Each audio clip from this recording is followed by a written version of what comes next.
Bonjour à tous les abonnés de Moulière Bataladora TV. Bonjour à vous tous qui vous suivez partout dans le monde. Bienvenue à votre spéciale émission. Ah, on a Katia Diblin. Et ça spécial parce que eza émission tout ça pour un événement mon quoi mon nene ekoleka. Ah, on a Katia Diblin. Ça vraiment grandiose événement ya kafu. Yango ana avant de rejoindre invité na studio na lingi ko signaler bino po esi na ebisa bino nazo yebisa lisuke Moulière Bataladora ezo travailler en collaboration avec Zahir TV ya Jean-Marie Zahir TV bazana papa Georges. En tout cas merci mingi papa Jean-Marie TV, merci mingi papa Georges Ndjovu. Na lingi pe couper ça ba salutation na ba nini ba merci na ba collaborateur Nios à Moulière Bataladora auto travailler ensemble les boss Serge Kembo Lutumba Nangola na maman Inacia. Mes salutations papa José Pierre Diavanga na France. Mes salutations na maman Alpha Diavanga, maman Bibi Tansona na papa Jacques Kakwiti. Mes salutations. Mon chou d'amour derrière la caméra, bisous à toi. Et à la présentation, votre humble servante Maman Mado Ozana Bikembo. La linguiste, avant de rejoindre, invité la baki invité surprise. Naïb Sabino Peke, chaque dimanche, na 17h juste, émission Moulière Bataladora Lekara, na Zahir TV. Zahir TV, ce que vous avez la box, au Betika page 34. Au moins, la émission, chaîne, Zahir TV, na 17h. Pour moi, maman Bibi, ta maman Ignacia, maman Mado, papa Serge. L'émission, la bisonnière, surtout, il y a Moulière Bataladora, na Zahir TV. Ce que vous avez box, au Kotika, na Facebook, il y a Zahir TV, Robeta, Jean-Marie Zahir TV. Romona 17h nyo surtout. So ozangi box au côté na Facebook obeki Jean-Marie Zahir TV. Au retard la émission la biso chaque 17h. So ele kana télé na 17h et les carapé en nini ba direct en les carapé na Facebook. Ce qui os mis à Facebook na Serge Tumba au côté mbamo na 17h na Serge na Facebook ya Lutumba Sergio. Bon, bolandanga to rejoindre invité Nabiso. Ida, je te love. Bon, nous voici na Katia studio Nabiso. Dena ebisa kibino invité surprise. Natiki sikoyo maloba et pas na pese mbotite et natiki lepe maloba à se présenter à sa connaissance na bato ba yebiete o ba yebie bakamwaka. Bonjour papa. Bonjour maman Mado. Nzama pa mola mingi na koyambanga na studio Moulière Bataladora. Nzama pa mola mingi. Merci, tu suis pamboli. C'est qu'on a un mot, maman Mado na été se vous permettre avant tout banda émission surtout les canaux prier mouké.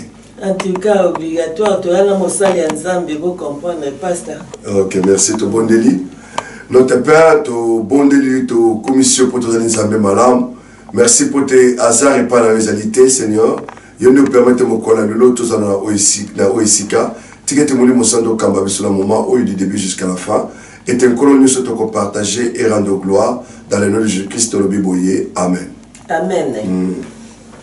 Papa, Olobika, bonjour Mamadou, mais on peut s'y combonoter, hein? Ah, merci beaucoup, Mamadou, c'est mon mingi, na zomono gentil mingi. En fait, comme on a dit, Ogi Mukwayanzo, serviteur. Donc, on a dit votre serviteur, na Mboka, Otovane Mboka Irlanda.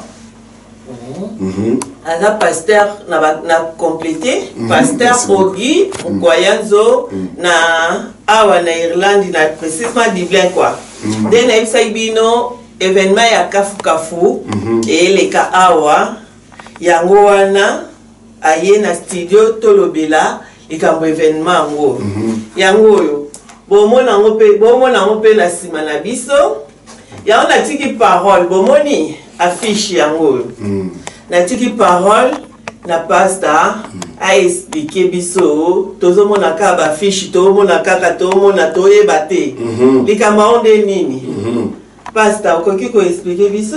Merci beaucoup Mamadou. Tina bita objectif na pourquoi le ezali plus beaucoup de parler sur événement nous lokola Mamadou à lobby événement nous tokosanango le week-end prochain et kozala les 2 et les 3 février les 2 et kozala samedi tokobandango de 14h30 à 18h. Programme et samedi c'est plus beaucoup en fait toujours va plus beaucoup sur la sortie officielle il y a église aux Amenenge Azaliko Kambabuso, l'église, le centre évangélique, la gloire de Dieu. Alors, sortie dans officiel les samedis à partir de 14h30 jusqu'à 18h. Wana Kozala plus beaucoup, taille louange et adoration. Et les dimanches de Tobani quitte la mission officielle. Donc, on a de Tobana à partir de 12h30 jusqu'à 14h30.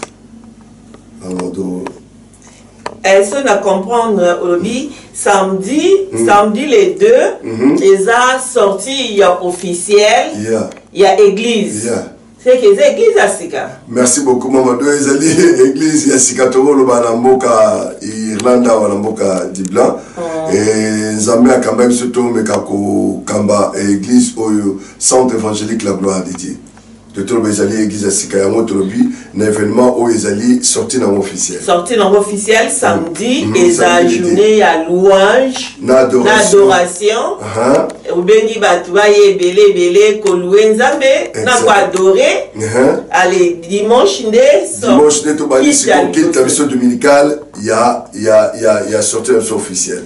C'est que l'église a wapi pour batu la biso bayeba l'église eza wapi. Merci beaucoup Mamadou.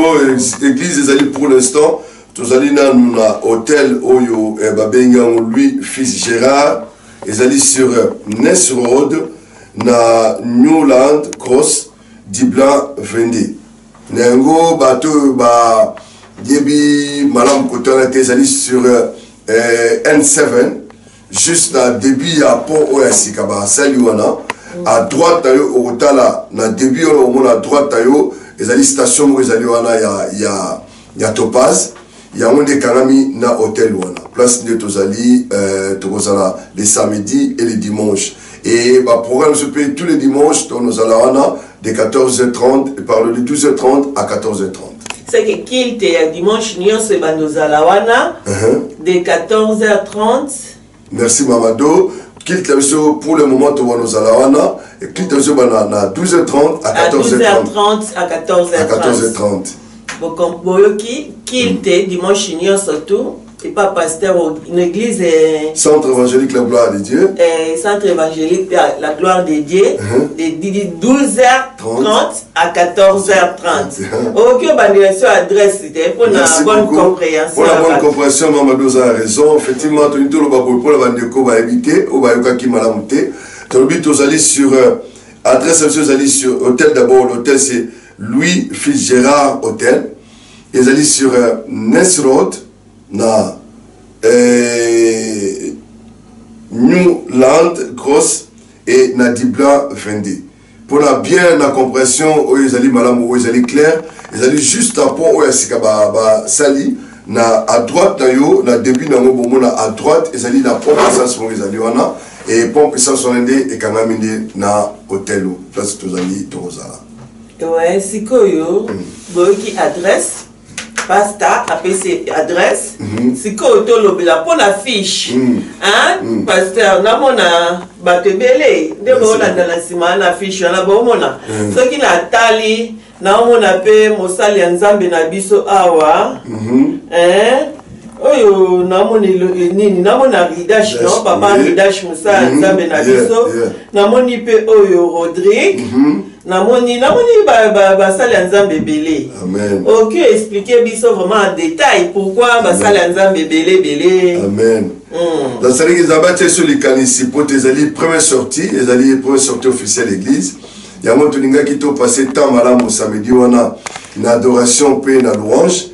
Ba mise bazala bango belé za ba pambola biso na mise malam awa na kata mboka Yolande ba pambo d'abord za ba pambola ba misika bazali mais tout à l'écart tous moi mukio tozali na bango d'autres huiles ne kola biso viki zola vraiment nzamba sale la kaye na ndenge moko ondimate ce ka zo yemba ko ba chair de poule azali de komoko apambola katango ayembaka tozali pe suda na papa biso David Ilunga yenda azali babenga ke maestro yende vraiment azali fin ye ce ka yembi en tout cas batu bazokango ma vraiment délivrance makasi tola papa biso James Kalamba yepe lisusu nzamba pambola makasi mingi potango zo yemba batu vraiment balinga ba sauter oh nyonso tu baza batu na biso ah ouais en tout cas to linga ki tozala awa boto apena moko kaka utaki neni Belgique. Toi, la négociation d'abord, Ridash va te présenter de quoi à côté de Belgique. Toi, la négociation, Ridash, c'est vraiment ce que tu as dit, Babina, quand tu as posé à sauter, Babina. Toi, la papa de ce mot que les sous, Zamba Pamole Min, Koleka, Azaline de Komoko, Tanga Yembaka, Namwasina et Mama Clarisse, vraiment, ma adoration, Makasi. On dit maté. Toi, la négociation, Gino, Lukala, Yaouti, Belgique. Il est président de Mboka Belgique, il est président de la mission chrétienne de Belgique. En tout cas, il y a soirée Mokomalam, il y a des cités, il y a la potentialité particulière de l'automne de la journée. C'est que il y a combien sur la monnaie, il y a 6 musiciens. Et ce qui est et ça louange na adoration à kafu kafu vraiment à kafu kafu ya kafu kafu tu appelles la surprise nene moi na biso moko mauricienne auti île Maurice à cause de la peine à temper à koyemba moi na moko voix moko impossible donc surprise à mener deux yende surprise à soirée wana surprise à soirée wana azaka awa te yazaka awa te ayi justement à la vacances ya mo toujours peut être ko soirée pe ko société peut être dans la biso longo. C'est que Olobaki R et Kobanda. Donc Kobanda samedi wana de 14h30 à 18h. Bien aimé, la place est limitée. Et vous avez malam yo oya avant pose la place yo déjà. Pour place vous mettez limitée, toi on a 350, on a 300 places mukola on a 400 wana. Alors vous avez malam yo oya liboso pose la place, yo mtoya na bana yo na mobile na yo, ya qu'avant pour pose la place ya liboso. Place à Liboso. En tout cas, Bolandi, pasteur Oginde Ngalobi, pendant ce que son amoni déjà à papa Ridash. Ndenga Bini. Vraiment. Namoni frère Moke. Eh, Nathalie Lisusu, papa Rodrigue. Et Odile Moke. Nathalie Lisusu, papa Vicky Zola. Eh, louange, je sais que Namoni Balobi Nini. Ce qui dès que la Bible était, parce qu'il y a passé par chanter et prier deux fois. Dès la basali ya Nzambe baza, dès la basali ya Nzambe ya musique ya Nzambe baza. Oh nyoso na moni nde ba yembaka bien. Pour la yo karabango. C'est que za prière na tout na sirata il y a 4 fois. Vraiment donc vous allez là mon malin parce que moni tant que louaka Nzambe tant que il y a ba problème na yo au kamwa na sima louange na mbala moko au kamwa mi au yaki ne sengote mbala moko du coup a ju esengo kote Nzambe alinga kama sanzo alinga batwa yembila alors ko alinga ba yembila tant yo y na présence en Nzambe alors au mona ba problème ozaki nango du coup mamo ils ont solution poser la présence ça y a mon bandeko yo par la grâce de Dieu potentialité banango et c'est le mot tant yosa n'a pas problème vraiment luka oyana sika la poyo za la béni bible lobi mutumo ya ke pa na été azonga tel qu'il est venu so oyana mikumba na yo ya ko décharger ngo pe a ko besoin de repos hein alors venez vous tous qui est fatigué chargé je vais vous donner du repos là tout soit rien que la présence ça y tant yo yé na mikumba za na ngo ba problème lesquels ba facturer lesquels yo Ozo bateau ko s'en sortir, maladie zo déranger, bien aimé to invité ya ke sikawana. C'est vrai on se pela, en derrière on se pela na biso longo, on appelle délivrance ça yo, on appelle béni pour te motomo agate pa na ye azo tel qu'il est venu. D'adoration peut et mutokango la maka. Bien sûr papa, merci maman Mado. Tant mon adoration ozo bin ozo toka oka mama la moko délivrance ça yo et salami. Donc dans moment on a tous plus que là Jésus-Christ. Tous à la motute, tous à la misité, dans nzela ba musicien oyo nzamba tya ba potentialité kati na bango na koyemba na ba koyemba wana Jésus-Christ a visité biso. Amen. Oza likambo susu akobakisa po na journée na biso pasteur. Merci beaucoup Mamadou, programme kozala moulayi ya on senga ba ndobaya attend parce que en dehors il y a louange et adoration. Donc on appelle à temps où il y a discours, on appelle à temps où l'homme de Dieu baoba, c'est-à-dire que ancien autobengaki, on va pour prier en déclaration pour te prier tout ça la prière sortir la mission officielle. Donc en dehors on a sous donc on appelle au muki au monde na suka nango, to meka ko partager pour la relia. Prière dangi elo mo frappé na l'air au lobby. Prière à déclaration. Eza prière à déclaration. Pour na bateau ba yembité. Ah merci beaucoup. Ça dit comme moni tango Nzambe azolo ba Ézéchiel abi prophétiser. Ça dit que déclarer. Ça dit que tant to prophétiser kana toujours prophétiser bloko nano et salamate o ko salama dans l'avenir. Ya moi ce que ba homme de Dieu ba ba c'est to luki ba bikolo qui sont nos aînés dans la foi, au bakoya mukolango, au bakosa la prière déclaration pour l'église et bandam salanam. Il y a une déclaration, il y a quoi prière, prière, il y a autorité. Voilà, bakosa la voilà bako déclarer église oyo l'existence nango na mboka Irlande awa na mboka Dibla. C'est-à-dire que bakosa ta ko bonde la ponango pour déclarer pour la implantant d'une façon spirituelle en Boka ok. De Boyoki pasteur a expliqué. Prière et kozala, ba ene na bango, ba ene ya ba pasteur, ba kozala wana pe ponako vandisa, ko église ezala installée na bonzambe. Awa na kati ya Irlande.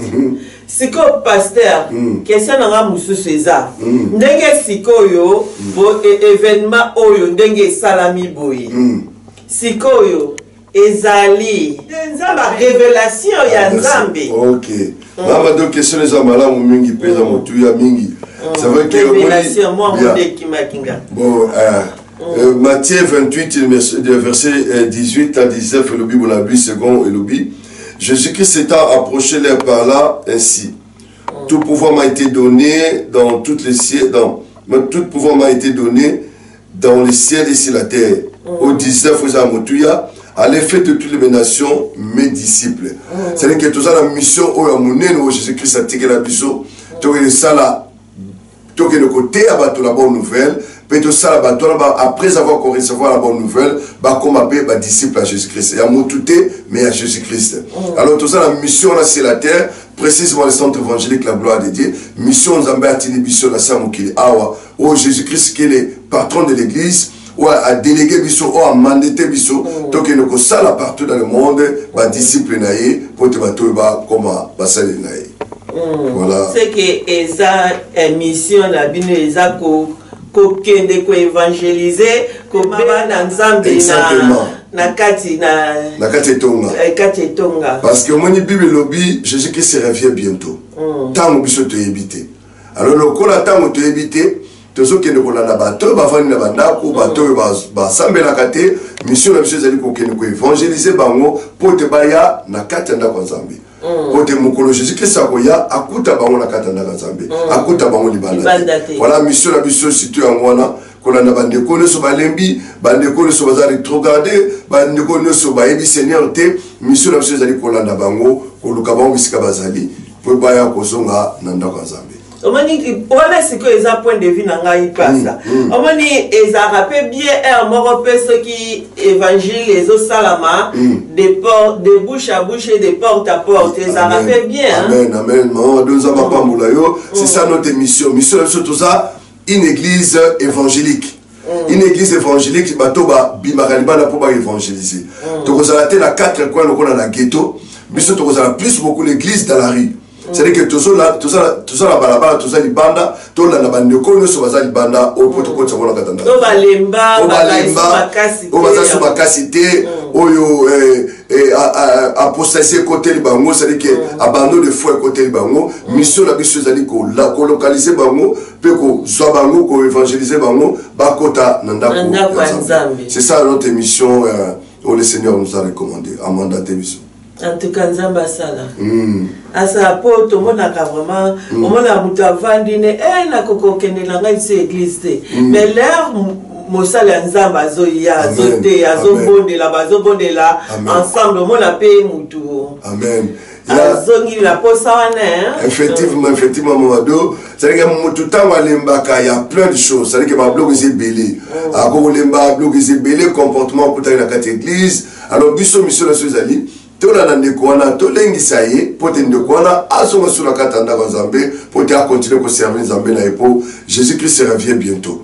Donc biso tokozala bato to balobeta porte par porte tokozala bato to organiser ba campagne d'évaluation même na balabala tokozala bato to kokabola bato bazala banzela oyo bato nyonso kuta na nzela eza te ke aza moto alibomba mosa koza baproblème elekeli azoyeba te akomi komela basanga biso mission na biso yango tobonolanda bato wana na butu na pendant hiver oyo malili eza makasi baya libanda tonoluka ndeni kopesa bango mwa ti kopesa bango mwa couverture objectif na biso ezali potete ya ye la bonne nouvelle en dehors ya ti tokopesa ye en dehors ya couverture tokopesa po afinika malamu tokoteya la bonne nouvelle tobise que Jésus-Christ revient bientôt soki akuti na état oyo yo okende lifelo biso na biso kozala yango wana tobana okende de porte à porte pourquoi pas kotelema même liboso ya temple bar kuna kotema na butu toko-organiser kotema na butu kopesa bato reflète na komi Jésus-Christ revient bientôt soki ayi akuti na état wana yo kozala ndenge nini. C'est ça vraiment notre mission. Tu n'as pas vraiment une église dans le ghetto, mais tu as une église c'est ça, on oublie, c'est le centre évangélique. Tu as les bateaux, tu as plus beaucoup l'ibada. Ah, ok. Pour ceux qui total évangélique, évangélisation, c'est dans l'ibada mingi. Bolanda ba brebio ba bunga nzela ba perdi. Pona kozongisa na neba ya nanda watata. En tout cas, pour comprendre vision, il y a église et centre évangélique la gloire de Dieu. Pour comprendre vision nango, eza po balanda, ba brebis perdi, ba zongi sabango, nanda watata. Amen. Eza pe kaka moko nde pasa obi eza pe nini ya bien mutu malili eza te oteyi ye opesi ye mwa oyo azangi me po opesa ye pe mwa couverture na nini il faut soutien pe eza lusungi mwa ezala pasta. Merci beaucoup Baba Mado. Moni Nzambe tango apesaka vision apesaka provision tango apesi so likanisi wana Nzambe moko ayeba ko pouvoir pour le musala na et que l'évangile ne kene liboso. Alors tokotala neni Nzambe ko luka ko sunga biso dans les jours à venir tant que tokoza ba couverture wana tokoza ba ti tokoza ba thermos tokoza la mapa pour na ko kende ko sunga bandeko bazala balabala wana pour na ko teya bango la bonne nouvelle côté bango c'est Jésus-Christ ntako kangola bango. Si. Pour ba koke ovanda na pe bazaki nan bayoka na bango te muta ya vers bango. Là ça la bongo la musi bango. Amen. Amen. Amen. En tout cas, boyo qui passe ta azo expliquer aza clair. Parce que ça est merci beaucoup. On a profité occasion. Bienvenue Seigneur, Ezali Moussale Bandi Sika. Biso tous en la mission au Jésus-Christ a payé biso. Alors tous allez préparer l'église pour l'enlèvement. Donc l'église tant au bateau va continuer na quatre église. Tous allez la mission à préparer l'église, c'est-à-dire que dans la prière, qu'on préparer bateau, dans la matière, dans l'enseignement. Dans le biso tous chaque mercredi, tous allez quand mercredi. D'abord on a 5h de 5h à 6h du matin. tous dans la prière au to la mukana on a tongo to bani ko bonde la biso nyos. Alors ceux qui ont dans la maison à prière pour nous préparer journée no mercredi, pour nous kene ba rendez-vous aux anango, pour nous kene ba démarche aux anango. Et bongo sangana biso na tongo la de 5h à 6h du matin, to bani ko bonde la no elongo. Il suffit ka okota kaka na Facebook, il y a Centre évangélique la gloire de Dieu, yo seni biso demande, biso to ko accepter yo, alors biso to ko zano elongo pour Bible l'obéité, la prière fervente de juste a une grande efficacité. Tant que la mukumba na yo na tongo na 5h wana, obile to bon de la pour la tina likamona nango, tina na rendez-vous na nango, to ko soit tant ko bon de la paix nzambe ko mimonisa na likambo za likoluka.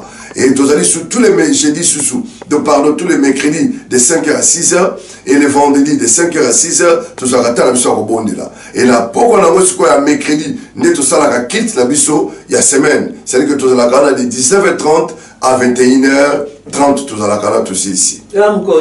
Voilà mercredi n'a pourquoi non. Un mercredi de 5h à 6h la Facebook prière matinale. Merci beaucoup Yamona.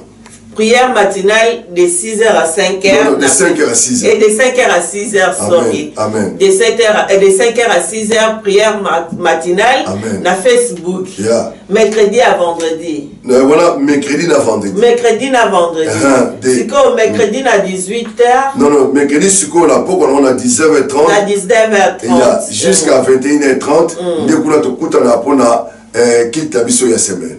Voilà, c'est quoi, quand on a même place, il y a merci beaucoup, Mado. Adresse, c'est Ali Wanate parce que tous allez na Esika ou tous allez na pour le moment. Tous allez na adresse, c'est Ali sur Unity 1, Unité premier, 1 plutôt, et Killen Court et Killen Road, Dublin 12.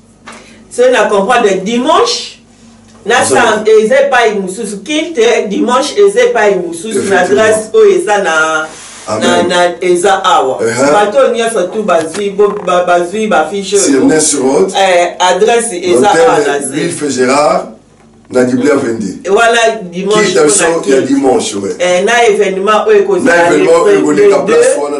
les 3 sikoyo mercredi nde adresse oyo na unité premier na unité 1 na Killen Road et Killen Road na Dublin 12 en tout cas l'adresse bomo na awa na se awa et les cas il y a mercredi na ya dimanche et ça va préciser un peu bien il y a dimanche adresse nango yango wana il y a mercredi pe adresse nango yango wana na tongo mutu avant obima soki oyebi ke ozo kokosa prière yo moko te de pasteur lobi au côté na Facebook il y a Centre évangélique la gloire de Dieu. Amen. On a 5h à 6h micronio so bosa prière en direct ouais tout ça la prière sur live. Ya bato ndoko so ba kokota to kotela moto prière na bango live. Live sikoyo na 19h 19h30 à 21h30 tout côté sur la quête l'adresse aux alliés na Dublin 12. En tout cas l'adresse est claire. Amen. Explication il y a pas ça est clair. Amen. Nakata qui parole continue nos stories. Merci beaucoup Mamadou. Programme biso jusque là ya mwana ya moto ko senga bandeko. Bien le Seigneur yo mto vana na ndako yo peut-être aux alliés rétrogradés yo peut-être yo mto lembi parce que quelque part ba lembi ça qui yo. Bien le on a intelo ba motuya ezali Jésus-Christ revient bientôt. Ce qui est bientôt wana à couture l'état yo vana parce que moninga mabite que libaku peut-être le pasteur habite que libaku yo vous avez un compte à rendre pas avec un pasteur vous avez un compte à rendre avec Jésus-Christ donc tout est chacun la Bible le bien en main tout est chacun vous avez un compte à rendre avec Jésus-Christ c'est-à-dire que tout est chacun vous avez un compte à rendre avec Jésus-Christ l'air à côté na yo mais pourquoi vous allez nanda c'est parce que pasteur habite que libaku parce que moninga tel habite libaku tema ezama la mutende kolanga telema isika yo zali yaga correction de biso tout ça na yo parce que Jésus-Christ revient bientôt mon colonde natango to éviter Konde natango to éviter en tout cas ma Florence pasteur Nazara pende mon mama dogo yazara pena ba conseiller na ye na ba conseiller. Amen. O balandara ba bi mama do côté yo l'émission côté au sala qui moi erreur. En tout cas l'émission mikolo côté vraiment bien continuer boy. En tout cas la ngina remercier ba moi avant continuer. Je vous en prie. Na pesi na merci na on appelle ça que merci te merci na pasteur Ogi quoi le kibiso to panza sango. En tout cas tozana na mutunia santo oya se sentir que aya ko kabiso to ça nae pasteur Ogi aye to sali moni ke ye to sali na biso po eza musala toza na pona ko soutenir musala nzambe nia satu yango vraiment bozanga te en tout cas merci mingi na pasteur Ogi merci nzamba pambola église centre évangélique la gloire de Dieu amen et que liboso merci na maman Florence na papa Debs merci na maman Jeanne na papa Lukusa Edmond merci na maman Michou na papa Rodolphe en tout cas na okende malembe pour Nabino. Merci à ma fille Ida, maman la Claudia, na maman la Bouki. Merci sous na pesi sous papa Jean-Marie Bolandi Yazaï TV na papa Georges Njobu. Merci Nabino. En tout cas, na pesi sous merci à ta maman yete na pesi merci pour atiki papa aya. Amen, amen. Vraiment papa continue là. OK, merci beaucoup. Ngalinga ba plus beaucoup na bien que doya zo mona na te. Yaza la simanza papa moleza papa mola maman mado papa mola mulie batala dora ezali chaîne moko ezali malamu ezali kopa mola tebele. Vraiment eno to senga na biso to yeba ko soutenir chaîne oyo na banzela la prière na banzela même nzamba ko kangulo biki non a contribuer pe na finance pour musala ngwe ke liboso singa ka musolo. Merci pasteur. Na ba mola bino mingi bo zanga te ko hésiter te na ko contribuer et na pa mo le nzambe na bande ko wa pesi to bande ba musala nzambe nzamba pa mola ba ontola ba maman moko très dynamique, ba maman balingi nzambe, ba papa balingi nzambe, ba papa mo très dynamique. En tout cas, nzamba pa mo la bino ba na centre évangélique la gloire de Dieu. Amen. Amen. Osuki ah. Ouais, la suki wana ba oda mo le chezali, ola mo lo ba. Ce qui vous a eu comme kaine no ngala tiki na ba tiki parole. Na pasteur na tiki loba ti osuki ça to soucier mission. Tu allais plus qu'on insister pour l'événement Otoanango, il y a sorti un officiel. Et Tina Pei, il y a maman Likambo, il va aller sur la Poko Alelo. Tu as invité Bissot le Stoya. C'est vrai qu'il y a mis peut-être en église d'ailleurs, mais tu regardes à Poto Sangana, dimanche, aucune église, au peuple Bibelobi, n'a abandonné pas votre assemblée. Alors tu regardes l'église de sauté, tu regardes samedi, tu Sangani, et puis dimanche, tu regardes l'église de sauté. Mais ceux qui ont en église, bien le Seigneur, centre évangélique la gloire de Dieu, ils allaient inviter yo sangana biso wana otika na biso pour tout ça nzambe pour tout et chacun à cause d'un compte à rendre et pas nzambe. Et pas nzambe. Samedi les deux boye to sangani biso nyonso eloko anga pena na l'église na ngai il y a dimanche que des heures dimanche to balane de 12h30 à 14h30 on la quitte normal quitte normal loko a dimanche eza quitte normal samedi eza nango ba quitte na biso ya église eza raté loko ngai na pe l'église na nga mais samedi na kei pour na soutenir Amen. Œuvre ya Nzambe. Amen. Amen. Oyo azita aye ko soutenir œuvre ya Nzambe. Nzamba abi les faibles ba fort ba soutenir ba faible. Tozomona. Elingolo ba peka ateke ba faible mais elingolo ba ke elope bandisika. Amen. Bo soutenir a on. Amen. So il a les faibles les forts ba soutenir ba faible mais et na cadre autoba ba oyo baza déjà ba soutenir musala nzambe eke liboso. Amen. En tout cas tolingi bino mingi. Amen. Avana sukisa na bosani te tonto Guy Munoka na Glasgow. Amen. aloba na ngai Mamado soki bato bayokaka na ba conseil opesaka ndele mabale ekufaka te. Merci Papa Guy. Amen. Namoni ke olanda ba conseil mais lokwa ga nde olobaki ke me bato misu mutu makasi nzambe asalaka te pasteur na mutu makasi malembe Amen. Babongwanaka kobanga note Papa Guy. Babongwana nzambe osala. Amen. Vraiment. Donc, ceux qui ont un ça va pas mal. Nous mingi à la prochaine. Tout le monde là pour te vraiment te soutenir site Oyo et Keneli Bosso. Tu bandai na prière te. Ok, merci beaucoup tous ceux qui c'est la prière. Notre Père, nous te disons encore une fois un grand merci parce que la Bible déclare c'est toi qui es l'alpha et l'oméga. Tu as commencé avec nous comme alpha et tu viens de finir avec nous comme oméga. Merci mon Dieu mon roi pour le bon moment que nous avons passé dans ta présence. Laisse que tu bénis mon Dieu mon roi, oh Dieu, cette chaîne, cette site, Moulier, Bataladodora, et que tu bénis mon Dieu mon roi. Maman Mado, tu bénis tout le monde, le doyen, tu bénis mon Dieu mon roi, tout le monde qui met dans la main pour que cette œuvre puisse aller en avant. Bénis mon Dieu mon roi, tout et chacun qui nous a suivis, de près, de loin, dans le nom de Jésus-Christ. Nous avons essayé de prier. Amen. Amen. Bye. Bye. See you. Bye bye.